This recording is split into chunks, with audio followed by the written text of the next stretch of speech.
I'm very excited to bring up our next person, so it's going to be quite different than the last one. She is a trainer, a healer. She works around trauma, and her company is You Glow Girl. I'm very excited to bring up to the stage at this time, Maria Palumbo.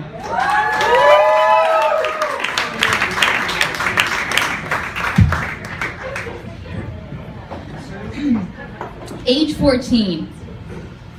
My biggest fear is that when my extremely hot boyfriend kisses me for the first time, our braces will lock together. My God, that's exactly what I need, my first kiss to turn into a medical procedure.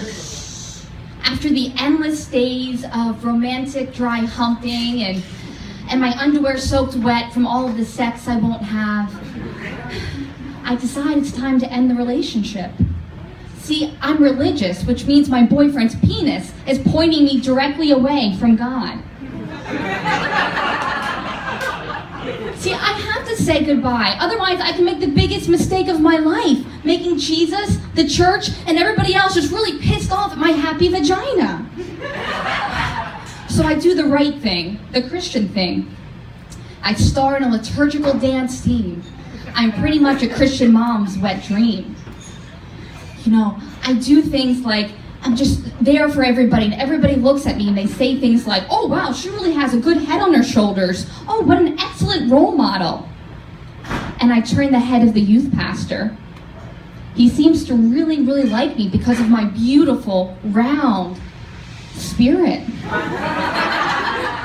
I mean, I don't care. I'm just so thankful that I can love this man, really look up to him, and I don't have to worry about a thing because people who lead in the church don't have to worry about sex, right?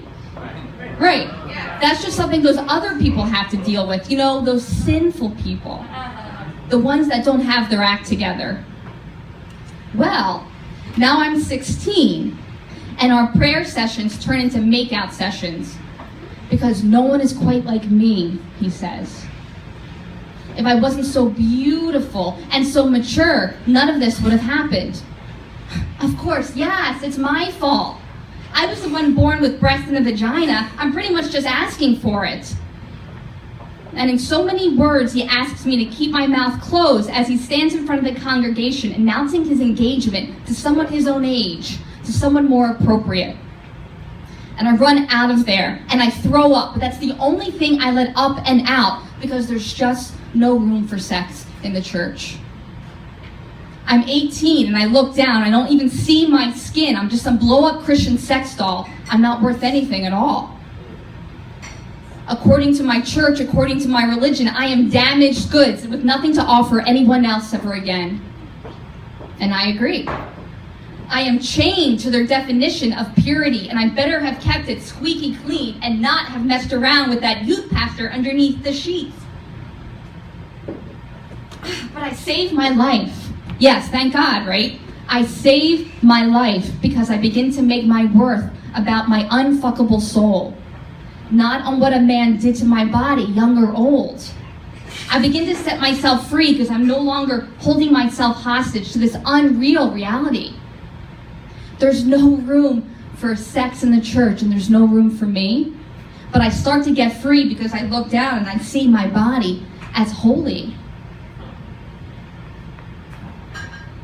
The story is not just about that. The story is not just about the young girl who almost killed herself and saved her life. This story is about something more than that. It's about forgiveness.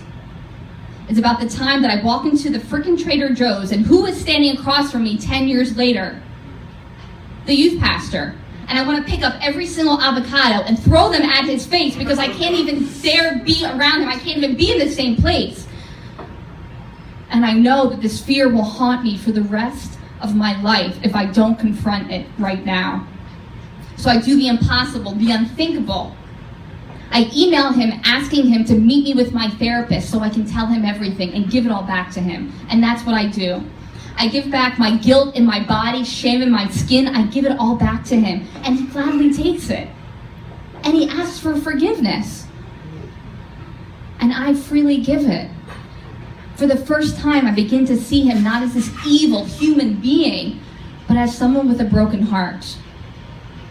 and I walk a little bit taller knowing that my forgiveness helped this man get out of the dark where I was too. And that's really what we need more of. That and less of the me against you. And you, dear one, you who barely survived, you who've lost that beautiful light in your eyes because lies about sexuality, because the whole world bases your worth on your purity or lack thereof. Honey, listen to me. You are so beautiful. Your body is so precious. There's nothing you could ever do, ever, to lose that. I want you to go and do the impossible. I want you to confront everybody you swore robbed you of your entire life. And I want you to forgive them. Because you're going to set them free, and you're going to get free too. And that's what we need more of, that, and we need more of you. Thank you.